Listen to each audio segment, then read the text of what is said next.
5 minutes remaining. Thanks, Ceann Comhairle. There's no doubt that there can be no economic recovery without putting people back to work. That's a fact.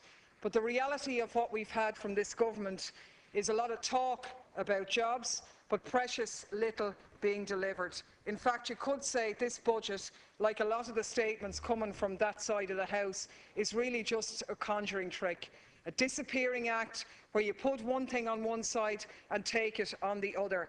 You rob elderly people and vulnerable citizens of their medical card entitlements, while throw a bit of a sop on the other side to the under fives. Nowhere is that theft more clearly demonstrated, or that conjuring trick shown up, but in the issue of jobs. You tell us that jobs are being created, but try and gloss over the fact that hundreds of thousands of people have been driven from these shores. You gloss over and manufacture the figures by hiding tens of thousands of people in the employment figures who are in actual fact being kept on schemes.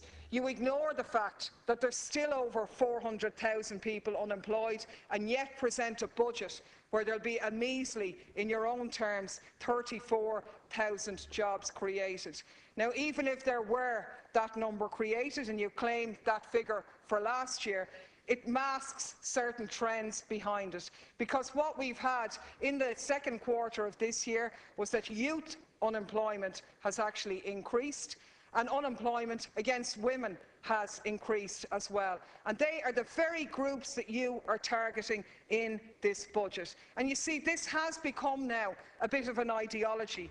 Slashing social welfare benefits does not create jobs.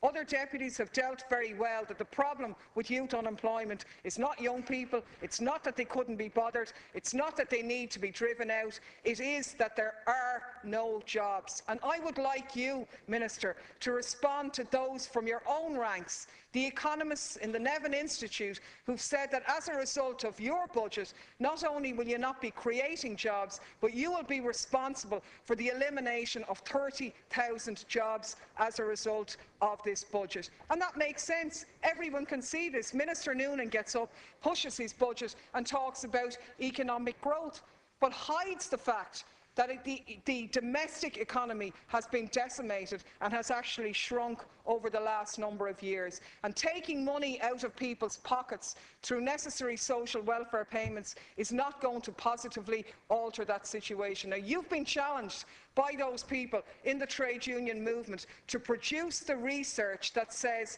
lowering social welfare benefits to young people creates jobs. I haven't seen it, and I would like you to produce it, but I know you can't because it's a fallacy. It does not exist, and really what's going on here is not about putting people to work. It's an ideological counter-revolution against the social wage and the welfare state. Now, not this newfound jargon of welfare dependency, which I think you've called before lifestyle choices, but a crusade against the welfare state, which was when trade unionists and ordinary people fought a battle for an equal and fair society, where people and the state would act as a redistributor, so people could have a basic right to health, to education, to a roof over your head, to a pension when you retire, to food on the table, to basic sanitary services that would be approved and affordable and given by all. The reality is that your budget is the state acting absolutely